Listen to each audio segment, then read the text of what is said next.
बने मांगे हाथ में रक्षा सुन के हरी भयो तैयार बहना राखी लेके आई सुन के बली भयो तैयार बहना राखी लेके आई छोटे भैया मेरे बार बहना राखी लेके आई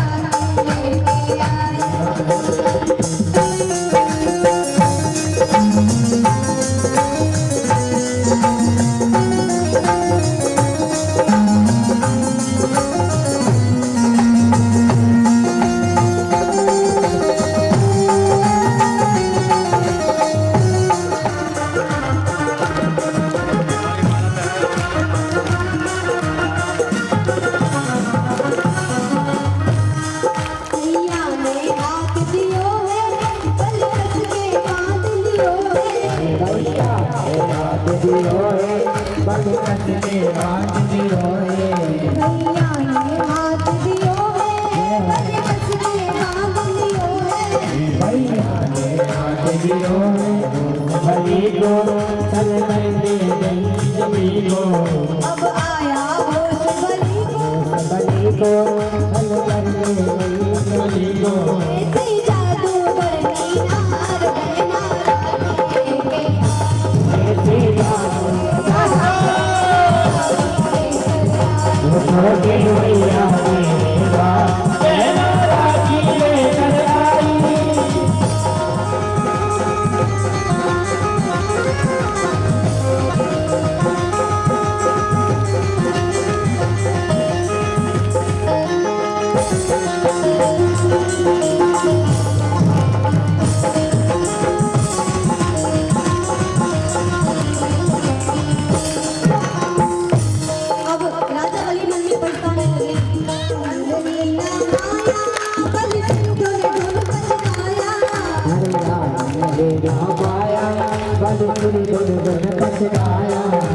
जादू करनी नार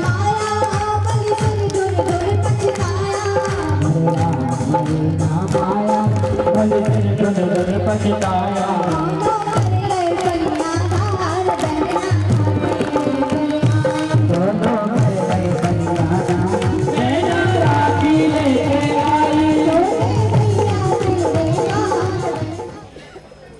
अगर भाइयों बहन साल भर ना मिले 2 साल ना मिले पर जब राखी के दिन मिलते हैं तो उस घर में ऐसी हंसी गूंजती है, ऐसी किलकारियां गूंजती हैं कि लगता ही नहीं कि ये मिले नहीं है कई सालों से।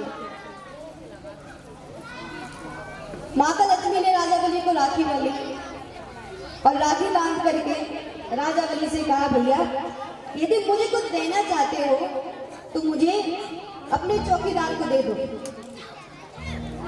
क्योंकि यही मेरा सर्वस्व है। राजा बलि ने मन में विचार किया कि देने में तो कोई पहले भगवान आए तो उन्होंने बामन को घर के हमसे सर्वस्व ले लिया, पर उन्होंने कृपा करके अपने आप को हमें दिया तो बड़ी प्रसन्नता हुई। लेकिन अब बहन आई है और उन्हें भी ले जा रही है तो अब हम क्या करें? हमारे पास तो कुछ भी नहीं है, न धन संपदा है न भगवान है। राजा बलि के मन में ये भाव आए तो भगवान समझ रहे। भगवान ने राजा बलि से कहा, राजन आप चिंता मत करिए, हम एक रूप से बैकुंठ जा रहे हैं और इसी वामन स्वरूप से हम सदा आपके द्वार पर चौकीदारी करेंगे। इसलिए आज भी वामन भगवान राजा बलि के द्वार पर चौकीदारी कर रहे हैं, चौकीदार बन के बैठे हैं। राजा पर आप अब जो करोगे वो आगे चलकर आपको मिलेगा। और सबसे बड़ी बात कलयुग की क्या है कि पहले के जन्म में ऐसा होता था, पहले के समय में, कि आप कोई भी कर्म करो तो आपको एक जन्म के बाद या 2 जन्म के बाद मिलते थे, उसका फल मिलता था। लेकिन कलयुग में आप जो कर रहे हो इस हाथ से करो और इस हाथ से देख लो। आज के समय में स्वर्ग और नरक यही है। इसी पृथ्वी पर भगवान यहाँ दंड पूरा भोगवा लेते हैं, उसके बाद ऊपर लेते हैं। और अब सामने वाले की 3-3 मंजिल मकान होंगे, गाड़ी होगी, तो मन में लालच तो बढ़ेगा। कभी न कभी तो कहेंगे कि मैं इतना पूजा पाठ करती हूँ, इतना होम लगाती हूँ, कन्या जला रही हूँ, मैं दुखी की दुखी और ये सुखी की सुखी, दिन भर गाली देती है, दिन भर लड़ाई करती है, लेकिन फिर भी खुश है। तो इसका एक कारण ये भी है कि जो भगवान के प्रिय होते हैं उन्हें कलयुग इस माया के सुंदर सुंदर चीजों को दिखा करके लुभाना चाहता है। तो ये चाहता है कि ये पूजा पाठ छोड़ दें और मेरी तरफ आ जाए, जहाँ कल निपटते वो आदि निपट जाए। इसीलिए कलयुग बार बार आपको लुभाता है। लेकिन एक बात याद रखिएगा कि भगवान पे जिसने विश्वास कर लिया, जिसने भगवान का विश्वास कर लिया, वो जीवन में कभी भी हार नहीं सकता है। भले ही कितनी बड़ी बड़ी मुसीबतें आए, बड़े बड़े तूफान आए, लेकिन ये निश्चित है कि उसकी हार नहीं होगी। और एक टाइम वो आएगा जब आपकी बुराई करने वाली भी आपकी तारीफ करेंगे कि वाह भैया क्या आदमी है। इसलिए उस समय तक दृढ़ होकर के बने रहे, एक धैर्य और एक विश्वास, दोनों को मत खो। अगर आपके दुख पर कोई हंसता है तो उसे धन्यवाद दो, क्योंकि वो हंसी के रूप में आपके दुख को कम कर रहा है। जितना कोई आपके दुख पर हंसता है उतना ही आपका दुख कम हो जाता है। आप जैसे हो वैसे बने रहो। अगर कोई बुराई करे तो 4 रोटी और दबा के पाओ, और मन में सोचा करो कि भैया अपन ने तो पीछे बहुत सारे आदमी छोड़ रखे हैं बुराई करने के लिए, बिना तनख्वाह और बिना पगार के काम करते हैं, और इतने भले लोग हैं कि पूरी ईमानदारी से करते हैं। इसीलिए एक भरोसे भगवान के बिल्कुल चादर तान के सो, कोई चिंता नहीं। कोई बुराई करे, कोई लड़ाई करे, अगर कोई आपकी बुराई कर रहा है तो उसी से मुझसे कहो भैया राधे राधे, अरे आप तो बहुत अच्छे हो, तो आपकी ये हंसी उसकी नींदें उड़ा देगी। वो रात भर ये सोचकर नहीं सो पाएगा कि इसने मुझसे हंसकर बात क्यों की, क्योंकि मैं तो बुराई कर रहा हूँ। इसीलिए चाहे जैसा समय आ जाए, चाहे जैसी परिस्थिति आ जाए, भगवान से विश्वास को मत खोइएगा। जो भी हम कर्म कर रहे हैं, जैसे आज आप कथा सुन रहे हैं, इसका भी फल आपको मिलेगा। आप बातें कर रहे हैं, उसका फल भी आपको मिलेगा। नहीं, सच है, कथा में बातें करना बिल्कुल मना है, तो बातें नहीं करना चाहिए, लेकिन फिर भी अरे आ जाओ रे, यहाँ आ जाओ, अरे आ जाओ रे, यहाँ बैठ जाओ। पड़ोसन वही है जो 10 साल से रह रही है घर के पास में, लेकिन उसी को बुलाएं, अरे आ जाओ यहाँ, आज हमारी पड़ोसन है, बैठ जाने दो, बैठ जाने दो, जैसे पड़ोसन छूट जाएगी। अब पड़ोसन को बिठा भी लिया है बगल में तो भी चिंता नहीं है, लेकिन मोहल्ले में 2 पड़ोसनें ऐसी होती है जिनकी बहुत पक्की दोस्ती होती है और पूरे मोहल्ले की नॉलेज उन्हें होती है। अब ऐसे पड़ोसने पास में बैठ जाए तो उनकी अलग से कथा प्रारंभ हो जाती है, हाई लेवल की। वो पता है कैसी होती है कि आधा 1 घंटे जब एक उसके घर पर वो दूसरी सामने से निकल के जा रही हो, तो वो कहीं अरे आ जाओ अंदर बैठ जाओ, अरे नहीं नहीं मैं बढ़िया हूँ, मैं तो जा रही हूँ जल्दी में। तो आधा 1 घंटे खड़े खड़े बात कर जाएगी, फिर कहेगा छोड़ो, हमें क्या मतलब किसी की बुराई भलाई से, भगवान सबको देखेगा। इसीलिए हम जो कर्म आज बो रहे हैं, जो फल आज बो रहे हैं, जो बीज बो रहे हैं, उसका भी फल मिलेगा, उसका भी परिणाम मिलेगा। अब देखो ये भी चर्चा शुरू हो गई, सही कह रही है, सही कह रही है,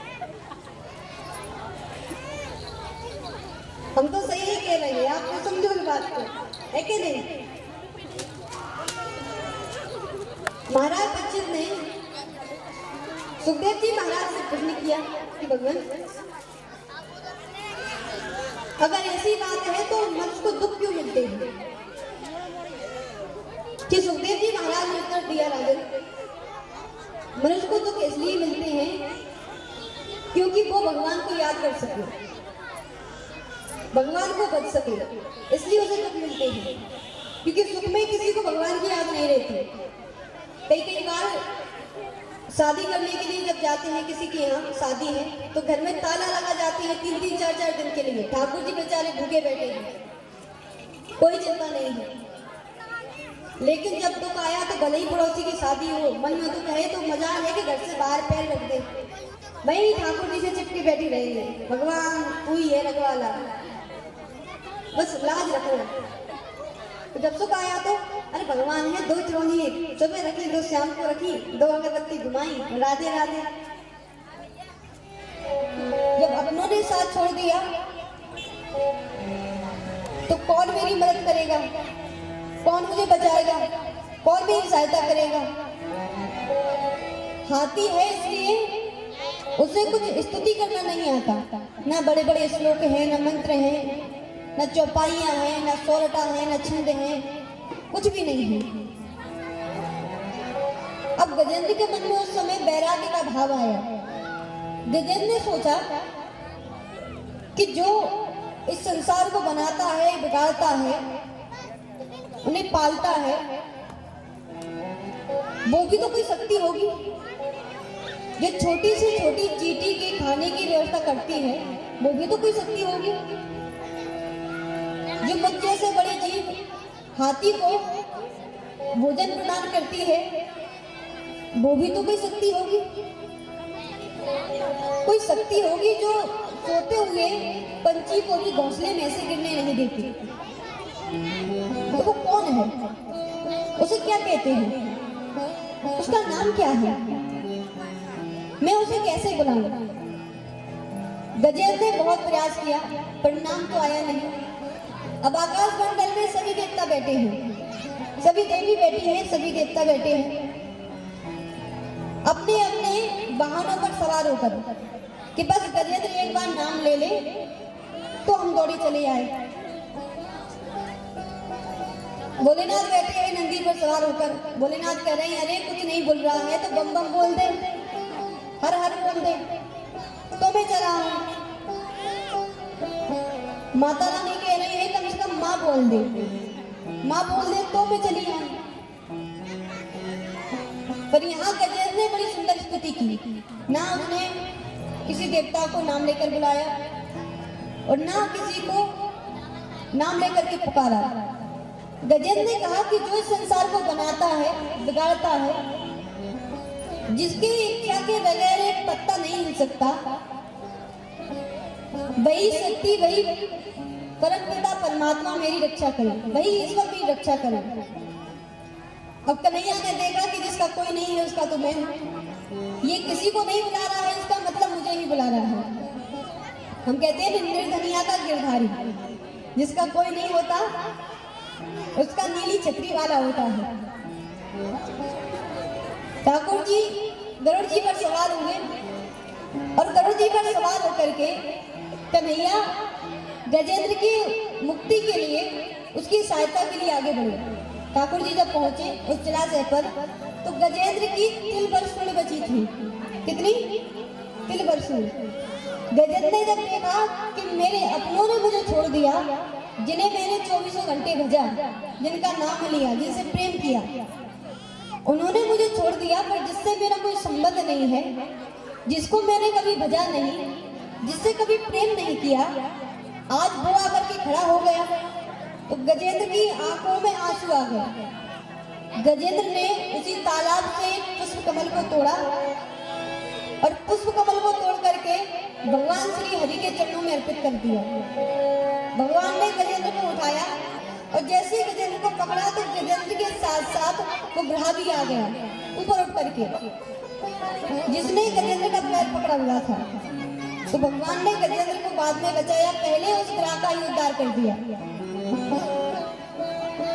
जैसे ही गजेंद्र ने ये देखा तो गजेंद्र ने भगवान की सुंदर स्तुति की, जिसे गजेंद्र मोक्ष कहते हैं। क्या कहते हैं? गजेंद्र मोक्ष। भगवान ने गजेंद्र को संसार के सबसे बड़े संकट से बचाया और उसने भगवान को भजा, भले एक क्षण के लिए, चाहे निराकार रूप में भजा, तो भगवान के ऊपर कर्जा तो हो गया, इसलिए भगवान उसका कर्जा उतारने के लिए भी आए।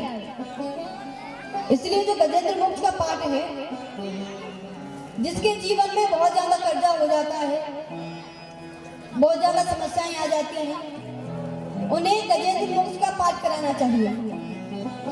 अगर गजेंद्र मोक्ष का पाठ आप करा लें तो चाहे जैसा कर्जा हो, चाहे जैसी विकट परिस्थिति हो, भगवान आपकी रक्षा करते हैं और आपको उससे बाहर निकाल लेते हैं। उसी प्रकार जैसे भगवान ने गजेंद्र को ग्रह की पकड़ से बाहर निकाला, उसे उस संकट से बाहर निकाला। तो सुखदेव जी महाराज कहते हैं राजन, इसलिए हमें चाहिए कि प्रत्येक पल, प्रत्येक क्षण हम भगवान को भजें। एक भी पल ऐसा ना जाए जब भगवान को ना भजे। जब मीरा जी भगवान की यात्रा के लिए निकली तो सबसे पहले विरोध किसने किया? घर वालों ने। तो जब आप भगवान की भक्ति करते हो, पूजा करते हो, तो सबसे पहले बुराई घर वाले ही करते हैं, विरोध घर वाले ही करते हैं। वो कहीं अरे बड़ी पूजा बन रही है, 3-3, 4-4 घंटे पूजा करती है, पूजा में लगी रहती है।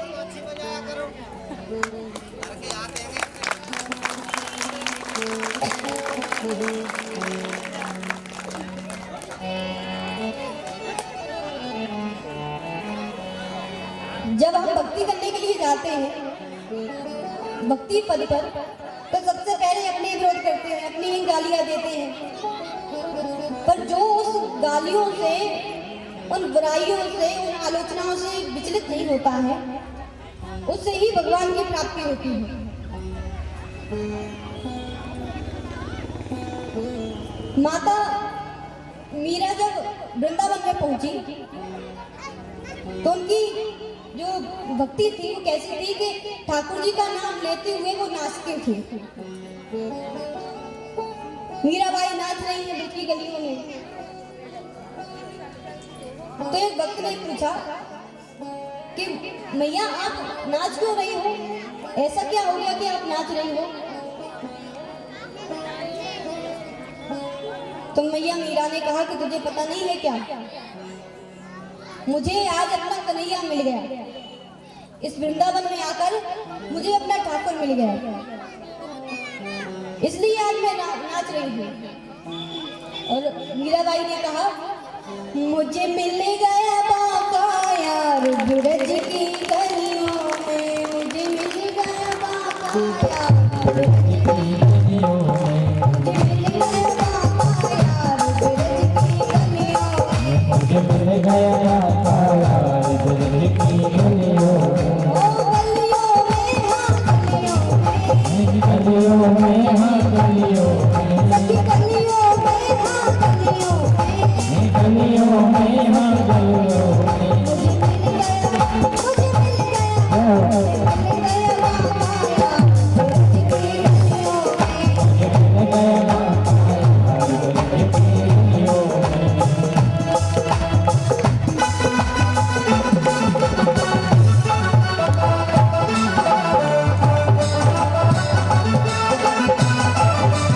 की गलियों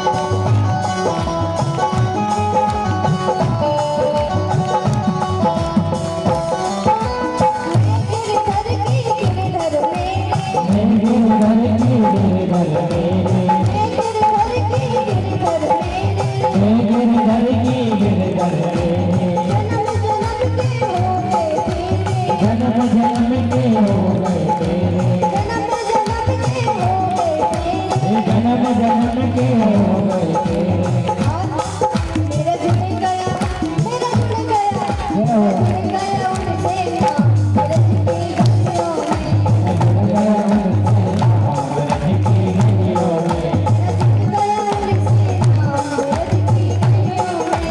बाका यार ब्रज की गलियों में। गलियों में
कृष्ण कन्हैया लाल की वाह क्या बात है। ये बात अपने लिए तालियां बजाओ बढ़िया जोर से।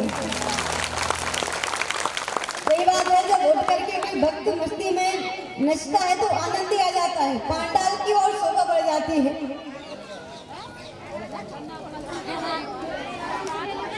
श्री सुखदेव जी महाराज से महाराज परीक्षित ने गजेंद्र मोक्ष की कथा का स्मरण किया।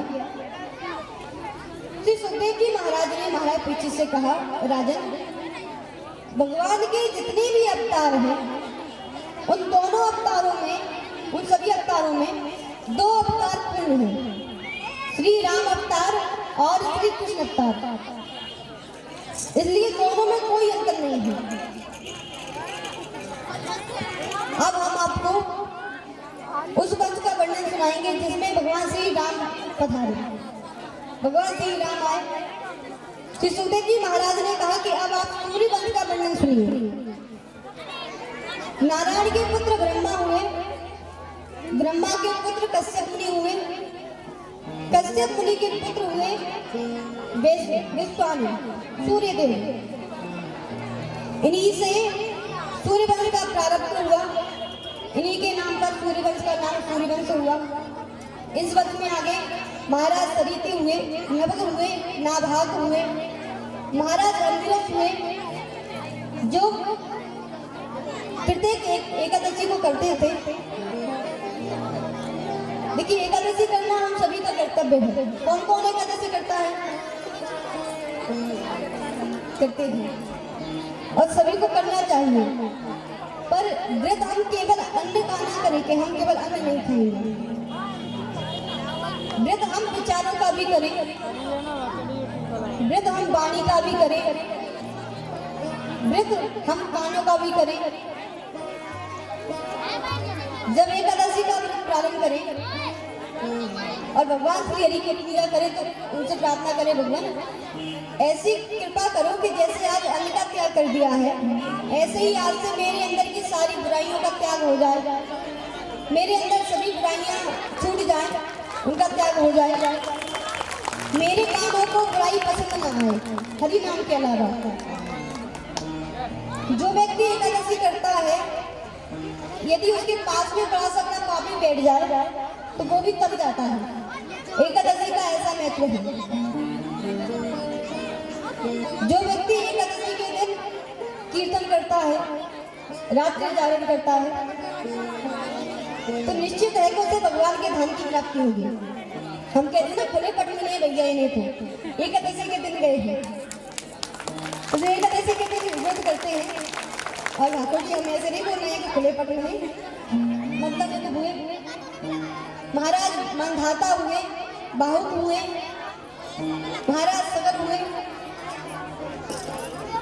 महाराज साहब के 60,000 पुत्रों को कपिल मुनि ने श्राप के द्वारा भस्म कर दिया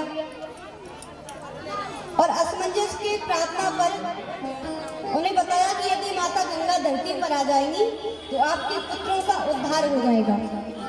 असमंजस के पुत्र अंशुमन ने बहुत प्रयास किए माता गंगा को पृथ्वी पर लाने का, पर वो सफल नहीं हुए। उनके पुत्र दिलीप ने बहुत प्रयास किया पर वो भी नहीं ला सके। फिर महाराज भगीरथ जब तपस्या करने के लिए गए तो कुछ शर्तें मनवा करके माता गंगा पृथ्वी पर आई। महाराज भगीरथ ने माता गंगा के स्पर्श के द्वारा अपने पितरों का उद्धार कराया। सूर्यवंश की एक विशेषता रही कि यहाँ बिना पुत्र प्राप्ति यज्ञ के किसी को भी संतान की प्राप्ति नहीं हुई। अब इस वंश के जो राजा हैं वो हैं महाराज दशरथ। महाराज दशरथ ने पुत्र कामेष्टि यज्ञ किया अपने कुल गुरु वशिष्ठ जी के द्वारा, जिसे ऋषिक मुनि ने संपन्न किया।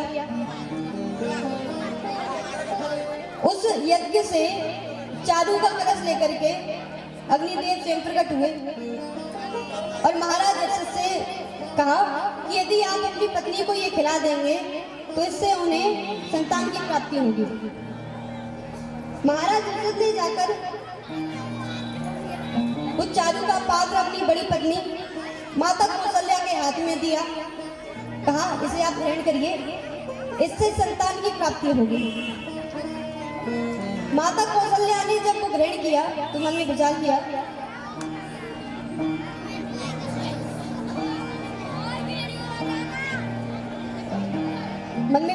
कि केवल मैं ही अकेली थोड़ी महाराज की पत्नी हूँ। मेरी ये दोनों छोटी बहनें माता कैकेयी और माता सुमित्रा, आहा देखो जैसे ही कैमरा सामने आया तो साड़ी ठीक करने लगे, कहीं ऐसा ना हो कि कहीं गड़बड़ हो जाए और कैमरे में उधर उधर दिखने लगे। जब कैमरे में आए हैं तो सभी देखेंगे। माता कौशल्या ने उस चारू के भाग में से कुछ भाग माता कैकेयी को दिया और कुछ भाग माता सुमित्रा को दिया। माता सुमित्रा दोनों रानियों की लाडली है, माता कौशल्या और माता कैकेयी की, इसलिए दोनों ने अपने चारू में से, अपनी खीर में से आधा आधा भाग माता सुमित्रा को दिया। आज चैत का महीना है, मधुमास है, अभिजीत मुहूर्त है। सभी देवता भगवान श्री हरि के पास पहुंचे और भगवान श्री हरि से कहा, भगवान हमें रावण के अत्याचार से बचाइए, हमारी रक्षा करिए। माता पृथ्वी गौ का रूप धारण करके पहुंची। देखिए भगवान जब भी अवतार धारण करते हैं तो विप्र धैर्य सुर संत हैं, इन चारों के लिए अवतार धारण करते हैं। किस किस के लिए? विप्र धैर्य सुर संत नीलमंज अवतार। लेकिन आज के ब्रह्मण्य देखिए कि हम सभी सिटी में रह रहे हैं तो ये तो सौभाग्य मिलता नहीं है कि हम गौ सेवा कर सकें। लेकिन ये सबको पता है कि सुबह की रोटी जो पहली होती है वो गाय को देना चाहिए, तो वो एक रोटी देने के लिए पूरे मोहल्ले में गाय को बुलाएंगे। लेकिन अगर वही गाय दोबारा द्वार पर आ गई तो डंडा मार करके उसे भगा देंगे। लक्ष्मी पूजन के दिन थाली लेकर गई मैं, गौ माता गौ माता गौ माता, हे लक्ष्मी दिख जाए पूजा कर दे, ये तो कहते हैं। लेकिन वही लक्ष्मी 12 महीने 24 घंटे आपके सामने खड़ी रहती है, तो इतना बड़ा डंडा लेकर के आते हैं। और माताएं कम नहीं होती इस मामले में।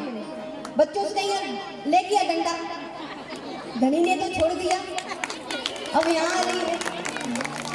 तो देखिए मेरा आपसे निवेदन है कि आज इस कलयुग में अभी घोर कलयुग प्रारंभ नहीं हुआ है, अभी उसकी केवल 5000 वर्ष बीते हैं, तो हमें गौ माता के दर्शन हो रहे हैं, दूध पीने को मिल रहा है। लेकिन जब समय बीतता जाएगा और घोर कलयुग आएगा तो जैसे आज आप बच्चों को सुनाते हो ना कि पुरानी किस्सों कहानियों में कि विलुप्त हुए जीव होते थे, हमने उन्हें आंखों से देखा है लेकिन बच्चे समझ नहीं पाते हैं कि कौन देखा, कैसा देखा, पता नहीं। ऐसे ही जब समय बीत जाएगा, घोर कलयुग आएगा तो गौ माता की केवल मूर्ति आपको मिलेगी देखने के लिए और आप बच्चों को बताओगे, देख बेटा ये गौ माता है, हमने इनकी बहुत सेवा की। हमारे पिताजी के यहाँ 5-5 खोज थे तो खूब गोबर किया, बच्चों को कहोगे आप। लेकिन आज जो सौभाग्य मिल रहा है हम उसका लाभ नहीं लेना चाहते। मेरा निवेदन केवल इतना है आपसे कि आप यदि घर में गौ माता की सेवा नहीं कर सकती हैं तो अपने द्वार पर आई हुई गौ माता को डंडा देकर भगाइए भी मत, बल्कि सेवा करिए, जितना हो सके सेवा करिए। अमास के दिन यदि आप गौ माता को हरा चारा डालते हैं तो आपके पितरों को शांति की प्राप्ति होती है। अगर आप पूर्णिमा के दिन गाय को हरा चारा डालते हैं तो आपको भगवान के धाम की प्राप्ति होती है। यदि आप 11 के दिन किसी गौ माता की सेवा करते हैं तो चाहे कितना भी बड़ा पापी क्यों ना हो, अगर वो केवल गौ माता को चारा ही डाल दे एकादशी के दिन तो बिना व्रत के ही उसे भगवान की प्राप्ति हो जाएगी। इसीलिए प्रयास करिए कि यदि और ज्यादा सेवा नहीं हो पा रही है तो जो घर के सामने गौ माता है उन्हें डंडा देकर भी ना भगाएं। जो गाय होती है वो प्रेम की भूखी होती है, इसलिए प्रेम से उन्हें खिलाएं। ठंडे पड़ रही है तो कुछ बोरी या फट्टा लाकर के उन्हें बांधे, बढ़िया से उनकी सेवा करें। देखिए बात बहुत गंभीर है, अगर आप हंसने में निकालेंगे तो कुछ पल्ले नहीं पड़ेगा और अगर चिंता करोगे तो समझ जाओगे कि गौ माता जो है वो साधारण नहीं है। सभी देवताओं का वास गौ माता में होता है और गौ माता भगवान को परम प्रिय है, इसलिए गोविंद को गोपाल कहते हैं। जिन्होंने गौ माता को पाला वो गोपाल। यदि गोपाल को पाना है तो पहले गौ माता को तो प्राप्त करिए, उसके बाद गोपाल अपने आप आ जाएंगे। श्री सुखदेव जी महाराज ने कहा, राजन माता पृथ्वी गौ का रूप धारण करके पहुंची। भगवान श्री हरि ने कहा कि हम महाराज दशरथ के यहाँ पुत्र रूप में पधारेंगे। आज भगवान श्री हरि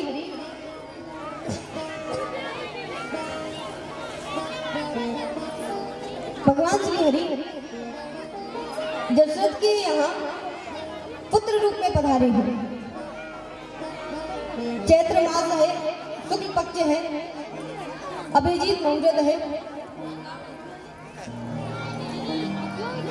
और दिन के ठीक 12 बजे नौमी तिथि है और दिन के ठीक 12 बजे भगवान श्री राम ने माता कौशल्या के यहाँ अवतार धारण किया है। पूरी राम राजा सरकार की। अब जैसे ही महाराज दशरथ को पता चला कि हमारे यहाँ बालक ने जन्म लिया है तो पूरे नगर में घोषणा करवा दी कि माता कौशल्या के यहाँ बालक ने जन्म लिया है। किसी को पता नहीं है कि भगवान आए हैं, सब कह रहे हैं कि राजकुमार आए हैं। तो एक सखी बैठी हुई है अयोध्या में, उसकी सखी ने कहा कि अरे तुझे पता नहीं है क्या, महाराज दशरथ के यहाँ छोटे से बालक ने जन्म लिया है, चल करके उनके दर्शन कर। तो उसने कहा ऐसे थोड़ी जाऊंगी, तो जब राम आएंगे तो पहले तो अंगना बहारूंगी अंगने को, उसके बाद पालना झुलाऊंगी, फिर माखन मिश्री खिलाऊंगी, तब कहीं जा करके उनके दर्शनों का लाभ लूंगी। अच्छा आप ऐसे ऐसे कर रहे हो और ऐसे ऐसे कर रहे हो,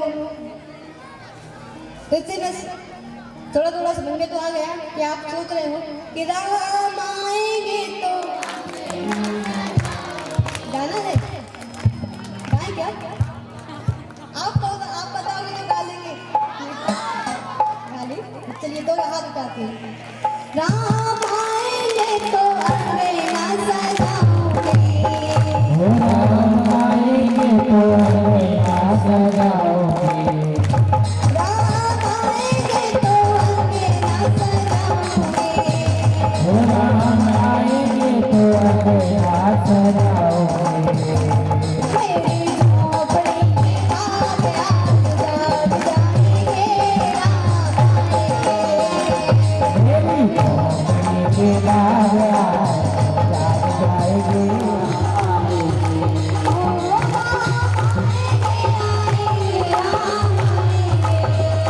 राम आएंगे आएंगे राम आएंगे। राम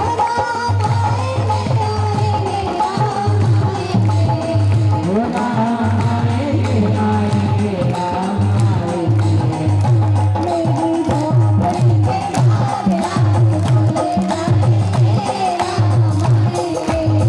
वो मेरी झोपड़ी के बाद खुल जाएंगे राम आएंगे।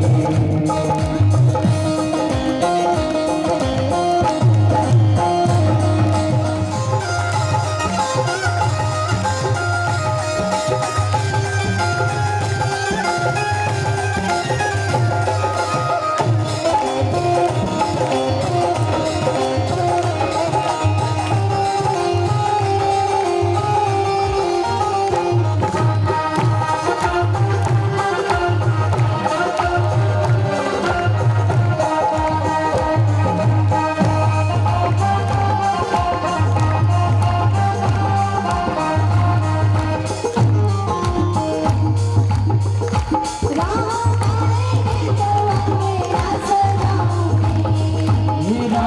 आएंगे तो अंगना सजाओगे।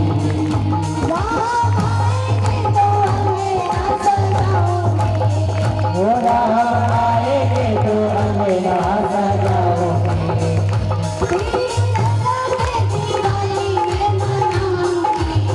वो दीप जला के दिवाली में मनाओगे। में मनाओगे।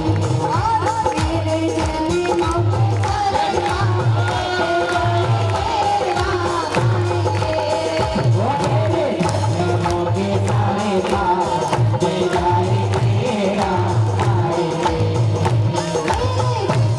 के सारे पाप दे जाएंगे राम आएंगे।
भक्त गाते गाते कह रहा है कि मेरा जन्म सफल हो जाएगा, मेरा जन्म सफल हो जाएगा, तन झूमेगा और मन गीत गाएगा, तन झूमेगा और मन गीत गाएगा, मेरे जन्मों के सारे पाप मिट जाएंगे, राम आएंगे, मेरी झोपड़ी के दशरथ के दुलारे की जय हो। कौशल्या के दुलारे की जैसे कि कल भी कहा था कि सबसे सुंदर राम का नाम, चाहे जैसा ले लो कि राम कथा हो। और राम कथा से हमें क्या सीख मिलती है कि जीवन में क्या करना है, जीवन कैसे जीना है, ये रामायण हमें सिखाती है। अगर आप ये नियम बांध लो कि हम नित्य प्रति अपने घर में रामचरितमानस का पाठ करेंगे और अपने छोटे छोटे बच्चों को बिठा लेंगे, तो ज्यादा तो हम नहीं कहते पर अपने बुढ़ापे की रोटी की व्यवस्था जरूर कर लेंगे आप। इसीलिए श्री रामचरितमानस, श्री रामायण हमें जीवन में बहुत कुछ सिखाती है। श्री सुखदेव जी महाराज ने संक्षिप्त में श्री राम कथा कही। भगवान श्री राम का जन्म, श्री शंकर भगवान का मिलन, भगवान गुरुकुल पधारे, भगवान गुरुकुल से आए विश्वामित्र जी भगवान श्री राम और लक्ष्मण जी को लेकर के गए। इस प्रकार संक्षिप्त में श्री राम कथा कहते हुए श्री सुखदेव जी महाराज चल रहे हैं। आइए हम भी श्री राम कथा का रसपान करें भजन के माध्यम से।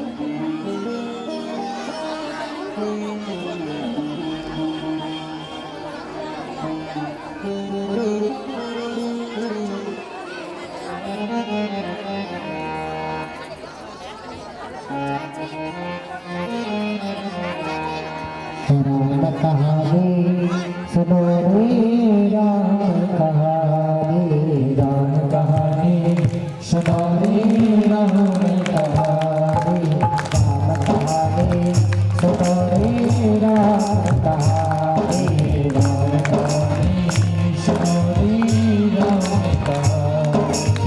कहते सुनाते वाले, कहते सुनाते वाले हकियों में पानी, राम कहानी सुनो रे, राम कहानी, राम कहानी सुनो रे, राम कहानी। सीता मेरा मेरा, सीता मेरा मेरा, सीता मेरा मेरा, मेरा राम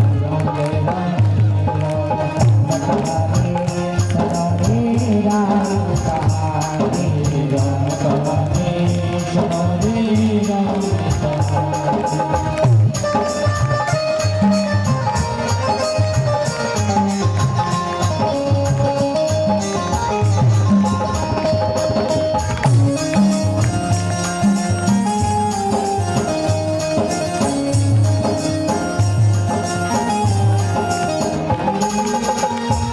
ओ दशरथ के राज दुलारे, कौशल्या की आंख के तारे, दशरथ के राज दुलारे, कौशल्या की आंख के तारे। हे सूर्य वंश के सूर में, तेरे रघुकुल के उजियारे, हे सूर्य वंश के सूर में, तेरे रघुकुल के उजियारे। ओ राजीव नयन बोले, राजीव नयन बोले, मधुमती भाई, राम कहानी सुनो रे,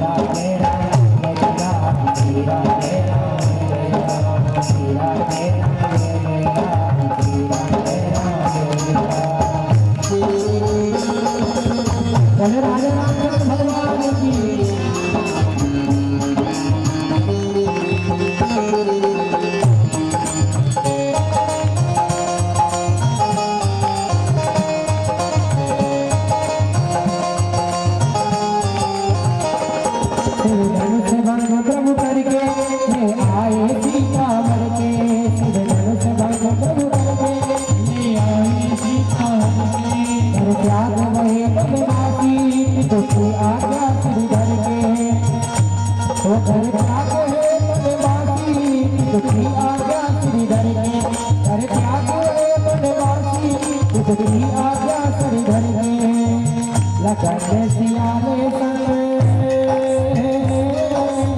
लखन सिया में संग छोड़ी राजधानी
कहता है कि दशा मेरे दीन की भगवन संभालोगे तो क्या होगा।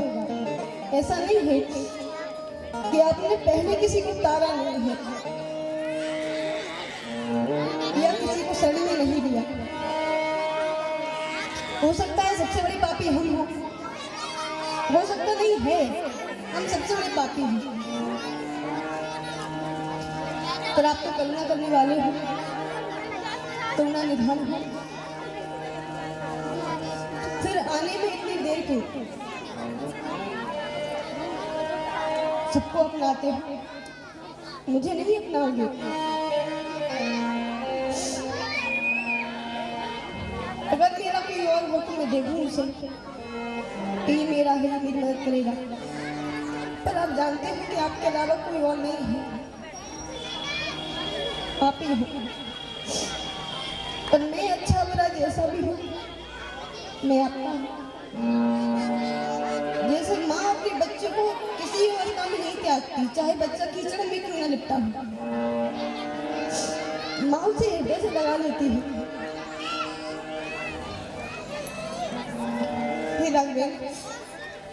हम भी संसार की माया में लिपटे पड़े हैं, इस कीचड़ में खोते जा रहे हैं। जैसे गजेंद्र को बचाया, क्या हमें नहीं बचाओगे?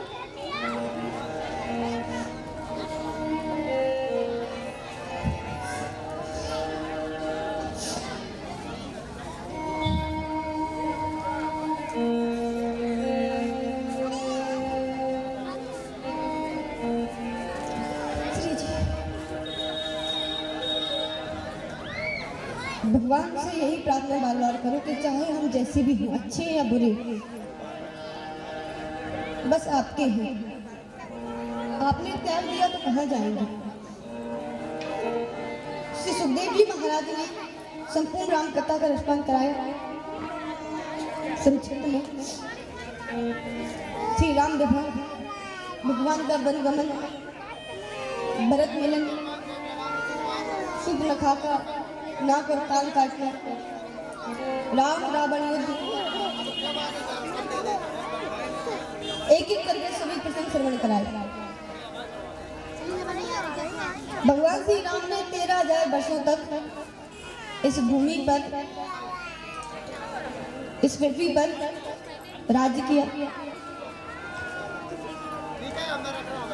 और जब भगवान गए तो सरयू जी में जल समाधि लेकर के भगवान अपने धाम को गए। उनके साथ सभी जो अवधवासी हैं, लगभग सभी गए।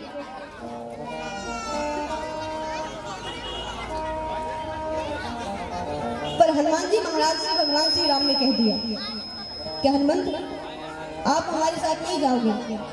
क्यों?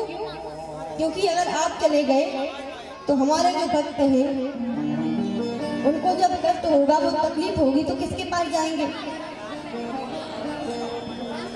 वो हमारे पास आएंगे। और आपने देखा होगा कि राम दरबार में नीचे हनुमान जी महाराज हाथ जोड़कर बैठे रहते हैं। उसके बाद राघवेंद्र सरकार के हम दर्शन करते हैं। तो हनुमान जी महाराज राघवेंद्र सरकार के द्वार पर खड़े हैं। राम द्वारे तुम रखवारे, उतना आज्ञा बिन पैसारे। इनकी अंदर प्रवेश करना संभव नहीं है। इसीलिए हनुमान जी महाराज से कहा कि आप यहीं विराजमान रहिए। जो भी हमारे भक्त मुझे पुकारे उनकी सहायता के लिए आप जाओ, आप उसकी रक्षा करें। हनुमान जी महाराज विराजमान हुए। और आज भी हनुमान जी महाराज जहाँ कथा होती है, जहाँ भगवान श्री राम का नाम गान होता है, वहाँ सबसे पहले आते हैं और सबसे बाद में जाते हैं। क्योंकि माता सीता ने उन्हें अजर अमर होने का वरदान दिया। अजर अमर गुरु निधि सुत हो, बहुत करम बहुत रघुनाथ तुझ हो, अजर अमर रहिए। और चारों युगों में आपका ही प्रताप फैलेगा। इसलिए चारों युग प्रताप तुम्हारा है, प्रसिद्ध जगत उजियारा। हनुमान जी महाराज विराजमान हैं। भगवान ने कहा कि आप मेरे भक्तों की रक्षा करिए। श्री सुखदेव जी महाराज ने संक्षिप्त में संपूर्ण राम कथा का वर्णन कर सुनाया। श्री सुखदेव जी महाराज ने कहा कि अब उस कथा का रसपान करिए जिसके लिए आपके मन में उत्सुकता है। उत्सुकता किसकी है? श्री कृष्ण जन्मोत्सव की। सोई तो सभी कह रहे हैं कि कब जन्म करना है, कब हम नचे उठ करके, कब बधाई मिले हमें। सुखदेव जी महाराज ने संक्षिप्त में श्री राम कथा कही। उसके उपरांत श्री सुखदेव जी महाराज ने उस चंद्रवंश का वर्णन सुनाया जिसमें भगवान ने अवतार धारण किया। श्री सुखदेव जी महाराज कहते हैं, राजन, नारायण के पुत्र ब्रह्मा हुए, ब्रह्मा के पुत्र अत्रि मुनि हुए, अत्रि के चंद्रमा हुए, चंद्रमा के बुद्ध हुए। इसी वंश में आगे चलकर महाराज गादी हुए, जिनकी सत्यवती नाम की एक पुत्री है, सत्यवती नाम की।